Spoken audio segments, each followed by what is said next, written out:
Hello everybody, Max Scoville here for IGN. The first expansion for Guild Wars 2, Heart of Thorns, is available now, and it differs significantly from what you normally get in an MMORPG expansion.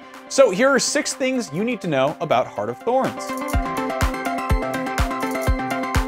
Number 1, the level cap isn't changing. With Heart of Thorns, the Guild Wars 2 level cap will remain at 80.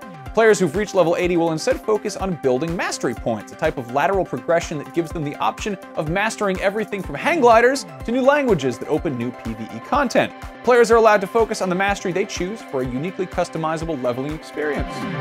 Number 2, it introduces a new playable class, the Revenant. With the Revenant, Heart of Thorns marks the release of the first new playable profession since Guild Wars 2's 2012 release. In spirit, it's an homage to the original Guild Wars, as it allows players to take on the aspect of 5 great heroes from Tyria's past, resulting in a versatile class that changes roles quickly and easily.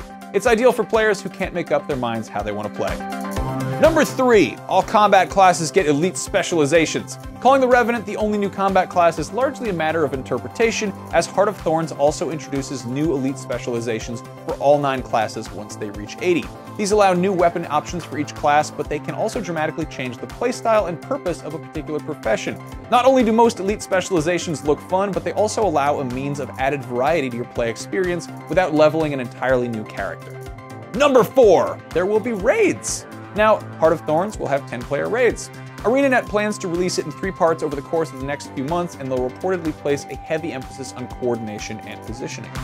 Which brings us to number 5. There is a new World vs. World battleground.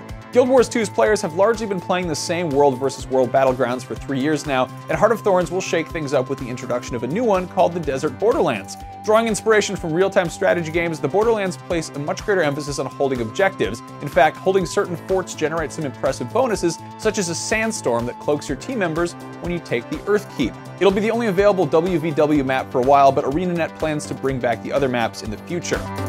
Last but not least, number 6, you'll only have to buy the expansion. The original core game, Guild Wars 2, is now free to play, which means if you haven't purchased it, you don't have to. Just buy the expansion and you're good to go, new players and veterans alike, so everybody can be friends. On that note, those are the 6 things you needed to know about Guild Wars 2's new expansion, but there are more new features headed your way. What are you guys most excited about in Heart of Thorns? Let us know in the comments, and for all of your Guild Wars 2 and MMO needs, keep it right here on IGN.